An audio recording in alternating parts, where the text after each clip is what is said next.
Welcome. I'm so glad that you're here with me today.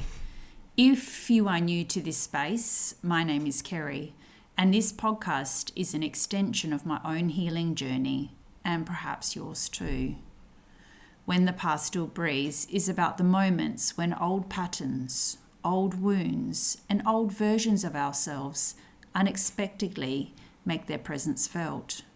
Not because we've failed, not because we've gone backwards, but because healing isn't about never being triggered again. It's about meeting those moments differently.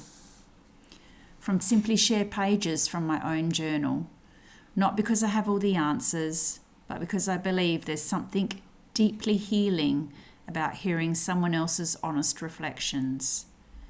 My hope is that somewhere in my words, you'll find a little of yourself. So here's today's journal entry. Today I noticed a quiet anxiousness sitting beneath the surface. It isn't overwhelming me or taking over, but it's making its presence felt. It's there in the background, like a gentle hum that's asking to be acknowledged rather than ignored. My ego mind, of course, wants to go down the rabbit hole. Maybe so-and-so is upset with me because I said something they didn't like. Maybe I've done something wrong.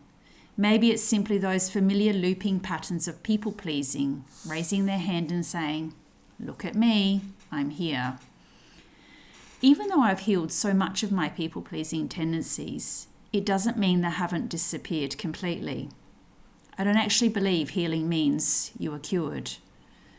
I believe healing is learning to recognize, understand, and manage patterns of behaviour, especially the lifelong, deeply ingrained ones. Some days that are easier than others, and sometimes it can be a fine line between intuition and the old conditioning. The difference is that I catch myself. I can gently call back the parts of me that worry, overthink, and create stories. I remind myself that this present moment is the only moment I truly have. If there ever comes a time to deal with whatever my mind is trying to conjure up, I'll deal with it in that moment, not in an imagined future. That has been one of the most important skills I've developed, and one I'm deeply grateful for. Interestingly, these feelings have surfaced alongside today's new moon in Cancer. Whether that's a coincidence or synchronicity, it feels significant. For me, Cancer invites us into our emotional world, asking us to visit old feeling patterns, not to become consumed by them, but to release them with a greater awareness. Perhaps this time, the invitation is simply to let go on a deeper level.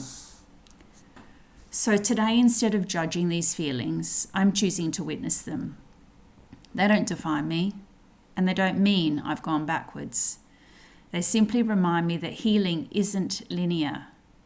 It's a practice of meeting myself again and again with awareness, compassion, and trust. Before we finish today, I'd love to leave you with a question to gently sit with. What pattern has been quietly asking for your attention lately? Not because you've failed, not because you've backed where you started, but because perhaps another layer is ready to be seen and finally released. Healing isn't about becoming someone new. It's about remembering who you are beneath the patterns that once kept you safe. So if you notice an old story resurfacing this week, see if you can meet it with curiosity instead of criticism. Take a breath, come back to this moment, and remind yourself that you don't have to solve tomorrow's problems today. You only have to be here, now. Thank you for spending this time with me. Until next time, be gentle with yourself, because even when the past still breathes, it no longer gets to write your future.